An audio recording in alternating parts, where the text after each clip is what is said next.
Hey everybody, how you doing? It is a nice, quiet day here in Southern Oregon.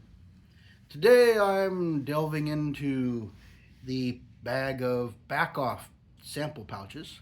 Um, from one of the prior videos, if you hadn't seen that, BaccOff sent me a big sampler pack. It was like $10, including shipping.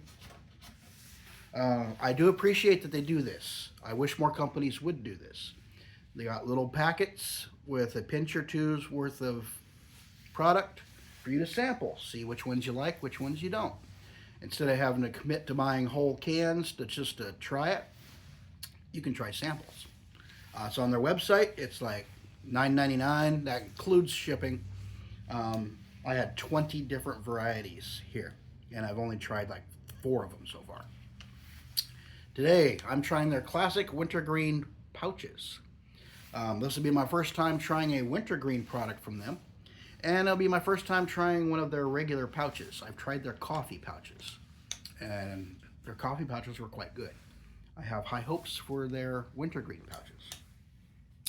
And one thing I have noticed is that some of these baggies are they package them well. They're a little tough to open. Are on the pouches here. The ingredients on their Wintergreen, now they use different bases for different products. So some have tea, some have mint, some use dill fiber, and there might be some other ingredients in there. Coffee, obviously, on their coffee pouches. I'm checking the ingredients as I go. So far, it's been dill fiber, mint leaves, and tea. This one is tea leaves, water, glycerin, dietary fiber, sugar, salt, natural and artificial flavors, vinegar, caramel coloring, baker's ammonia, sodium carbonate, and sodium benzoate. That's it. Alrighty. Kind of see what the can looks like. This is the sample pouch, but the can, nice round gold color with green. So far with the BaccOff products, it's been a bit of a mixed bag. A couple of them I've really enjoyed. A couple of them is like, nah, whatever.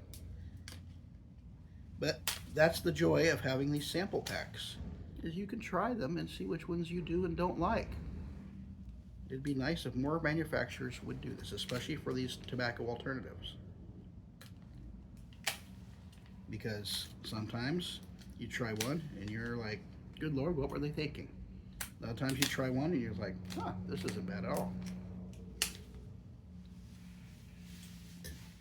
And did I just slice open a pouch? Nope. Huh. There's only one in there. The coffee pouches I opened had 2. This one's only got 1. And there's goopy goodness all over the place inside this bag. Whoa, this is a moist pouch. Extremely. Look at that glisten. It's just dripping. And look inside the bag. There's just goo everywhere. Has an interesting smell. Wintergreen and something else. Instead of wintergreen and tobacco, I guess wintergreen and tea. But it's pretty much your standard dip pouch size. Slight variance in the size. But I mean, just look at it's just dripping. Just absolutely dripping. This is a extremely moist pouch.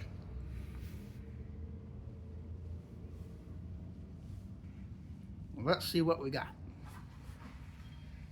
But yeah, I do like their pouches. Their pouches, I've tried the coffee ones. They were the same thing, just extremely moist, very moist. If you like moist pouches, they score points with that right away. If you don't like moist pouches, I'm sorry. Yeah, it has a nice wintergreen flavor. There's something else in there that I'm smelling. It's got to be the tea or something like that because there's no tobacco involved. So I'm missing that wintergreen and tobacco combination. This is like a wintergreen and tea combination. That's what I'm assuming that other aroma is. This juice up here for a minute. You can swallow the juice on these because it's all FDA food approved, no tobacco. It's tea. with wintergreen flavoring, which is interesting. A lot of the wintergreens I've seen use mint leaves, except for a couple of notable exceptions like Black Buffalo. They use cured leafy greens that are a member of the cabbage family, which I'm assuming is either collards, broccoli, or cauliflower, because they have nice, broad, thick leaves, which I would assume would cure quite well, very similar to tobacco. But that's not what I'm talking about there. I'm talking about BaccOff.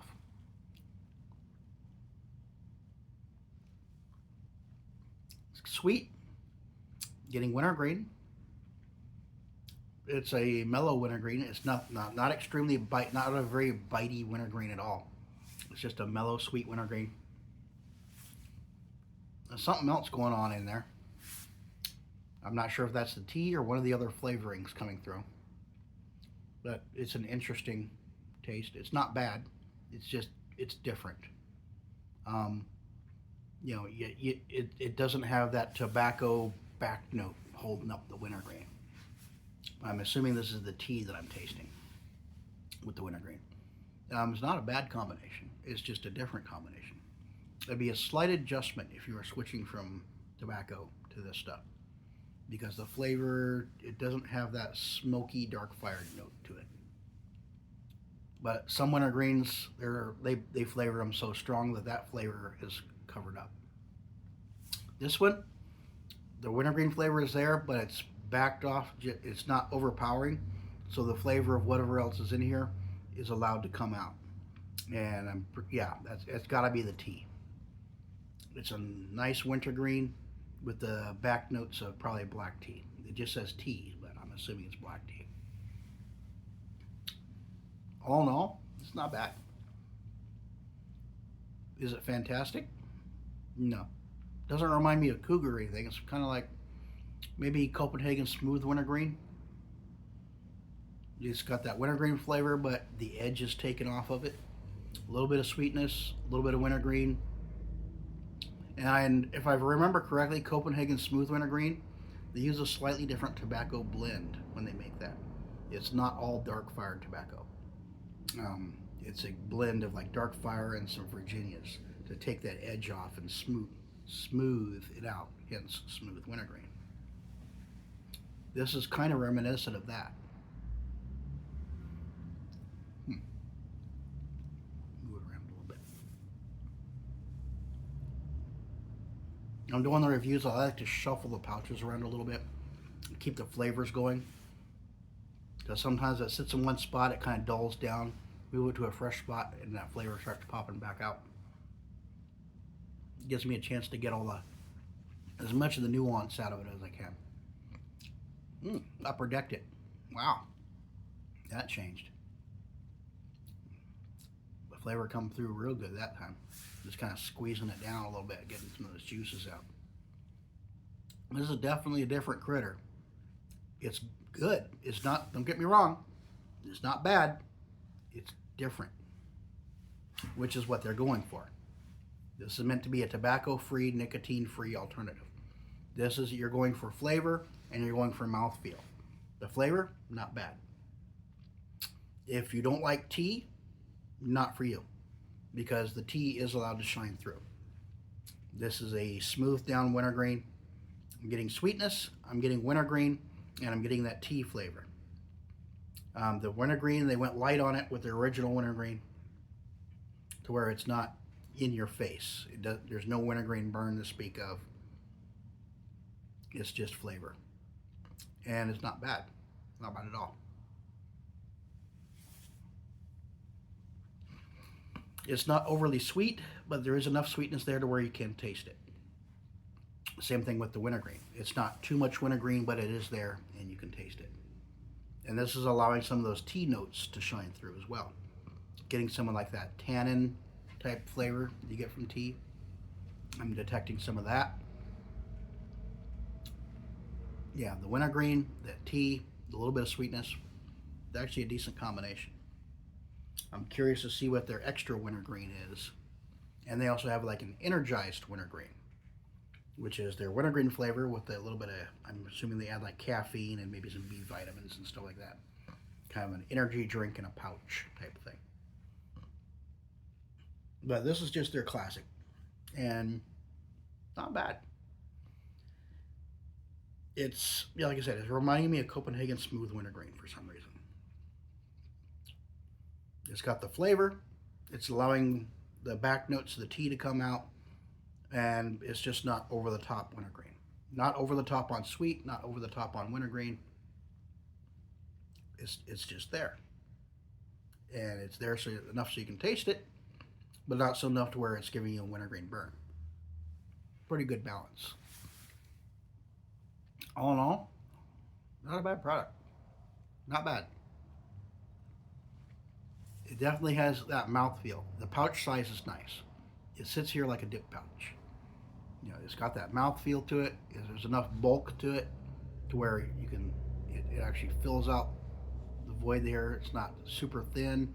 It's not super big. It's a nice, pleasant dip pouch feel with the flavor that, while not dark fire tobacco wintergreen flavor, is pleasant. It's not off-putting at all. Kind of sad there was only one pouch in that bag. Most of them have two. This one only had one. I don't know. But yeah, this isn't bad at all. And the fact that these things are just like moist pouches just dripping with flavor, you get that flavor right off the bat when it enters your mouth. Not bad at all. How long is this flavor going to last? I'd probably say 20 minutes, detecting by how the flavor is going around, you know, the flavor is dissipating. 20 minutes, maybe 25, and you can probably go a little bit longer than that and get a little bit of flavor, but the bulk of the flavor will probably be gone after about 25 minutes, I would guess, just at the rate this is going. But yeah, BaccOff's classic wintergreen pouches. It's definitely got some flavor to it. You just look inside that bag of all the goopy goodness that's still left in there. I mean, it's just, yeah, this pouch was dripping when it got put in this bag. All in all, not bad at all. A rather pleasant experience. If you enjoy the content, be sure to like and subscribe. I appreciate it.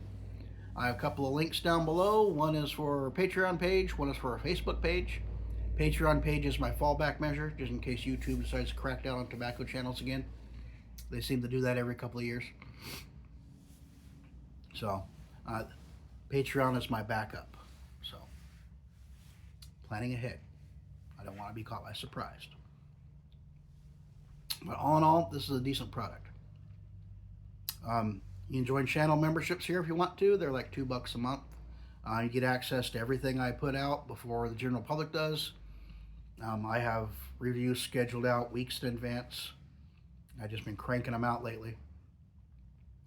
So yeah, if you want to see stuff as soon as I upload it, channel members, you have that ability. As soon as it hits YouTube, you can watch it. Even before I put up the little title screens I make and finish my descriptions and stuff like that, it's available to view. Everybody else, you just have to wait until it hits the scheduled rotation and falls into the public view. So, if you have patience, that's great. If you don't, it'll cost you. Help keep me in reviewing material, yes.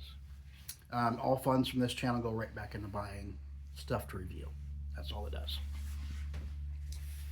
But anyway, yeah, BaccOff's wintergreen pouches, not bad at all. Not bad at all.